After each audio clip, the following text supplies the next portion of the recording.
బట్టి వాళ్ళు వ్యవహరించవచ్చు. మేము ఎవరిని రాజకీయాలకు ప్రజా సమస్యలను పరిష్కరించమని చెప్తున్నాం. రాజకీయ పార్టీలకు వస్తారా రాదా అనేది వాళ్ళ అభిష్టం మేరకు తీసుకునే నిర్ణయము. ఎవరైనా ఇప్పుడు సీతక్క ఉన్నారు, రాష్ట్రంలో మంత్రిగా ఉన్నారు, అట్లానే చాలా మంది సానుభూతి పరులు గతంలో పనిచేసిన వాళ్ళు ప్రజా జీవితంలోకి వచ్చారు, ప్రజాప్రతినిధులు అయ్యిండ్రు. కాబట్టి ఎవరి ఇష్టం వాళ్ళది, వాళ్ళ స్వేచ్ఛ వాళ్ళకు ఉన్నది. చాలా సంవత్సరాల తర్వాత వాళ్ళు వాళ్ళ కుటుంబ సభ్యులను కలుస్తున్నారు.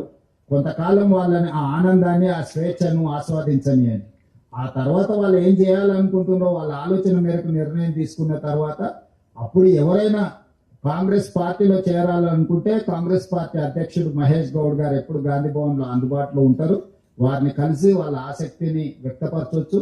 ఇతర రాజకీయ పార్టీలలో కూడా చేరడానికి అవకాశం ఉంది. వాళ్ళ అభిష్టం మేరకు వాళ్ళు చేరొచ్చు. मुख्यमंत्री जी, कई ऐसे लोग हैं जिन्होंने अपने परिजन खोए हैं इन बंदूकों से. अब उनको क्या कहना चाहेंगे, उनसे क्या अपील करेंगे, क्योंकि उनके अंदर कहीं ना कहीं वो टीस तो है कि इनकी वजह से जो है उन्होंने अपने परिजन खोए, चाहे वो ऑफिसर हो या फिर कोई और. सही है, मैं भी यही कहना चाहता हूँ. आगे नहीं होना है, जो हुआ है हुआ है. आजादी के लिए हम लोग बहुत लोग लड़े हुए, मरे हुए, शहीद हुए. इसमें भी नक्सलवादी और आम जनता के बीच में जो लड़ाई हुआ है उसमें बहुत सारे लोग जान खो चुका है. मत जो जान खो चुका है, आगे भी ऐसी कार्यक्रम हम लागू नहीं कर सकते. इसीलिए हम जो बोल रहे हैं, जो तकलीफ उठाए, आगे किसी ने वो ऐसे तकलीफ नहीं उठाना है. तो इसीलिए हम जो भी इफेक्टेड है डिपार्टमेंट के ऑफिसर्स, उनके परिवार को हम रिहेबिलिटेशन किए, गवर्नमेंट एम्प्लॉयमेंट दिए, बहुत सारे दिए.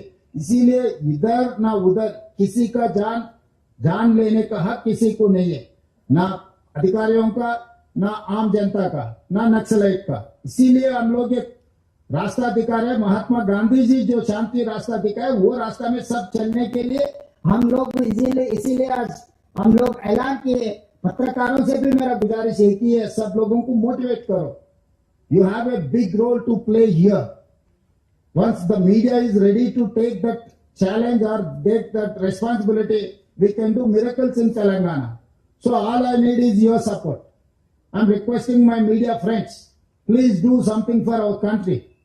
We need development. We need welfare. We need to challenge developed countries. For that, we need peace, not weapons. We have seen many results. Whenever LTT or any other organization, they have ended up with their life with sad.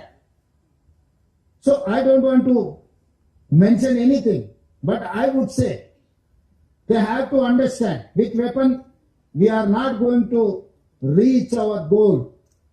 With Shanti, we can reach anything, we can achieve anything. Mahatma Gandhi has shown the way.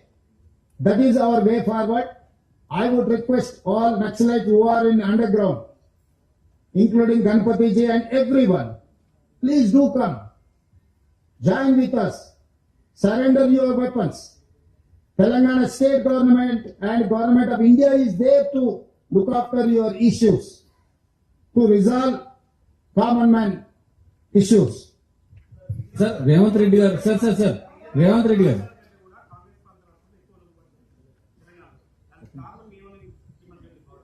ఏమన్నా నమ్మకం, విశ్వాసమే. ఈ ప్రభుత్వంకి మేము లొంగిపోతే మాకు రక్షణ ఉంటుందని భావించినప్పుడు వాళ్ళు ముందుకు వస్తారు. మహారాష్ట్రలో కూడా ఫడ్నవీస్ సమక్షంలో కొంతమంది సరెండర్ అవ్వడం జరిగింది. ఈ రాష్ట్రం ఆ రాష్ట్రం మధ్యలో పోటీ కాదు, ఇది ప్రజలకు మేలు జరగడానికి నక్సలైట్ల తరఫున ప్రభుత్వం తరఫున ఒక సమన్వయం చేయడానికి ప్రభుత్వాలు ప్రయత్నం చేస్తున్నాయి. ఏ రాష్ట్ర ప్రభుత్వం చేసినా అది మంచిదే.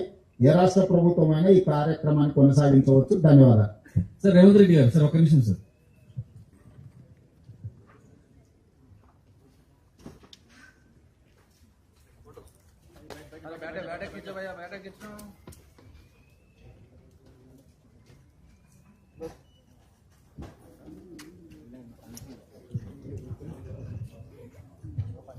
ఆఫీసర్స్ అందరూ వీళ్ళని ఉన్న చోట నిల్చోమనండి.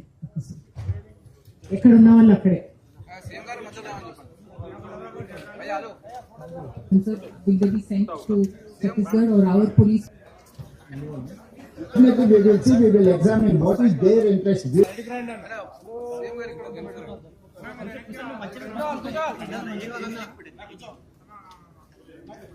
అన్న ఒక సెకండ్ నేను తీసుకొని కూర్చుంటాం. కానీ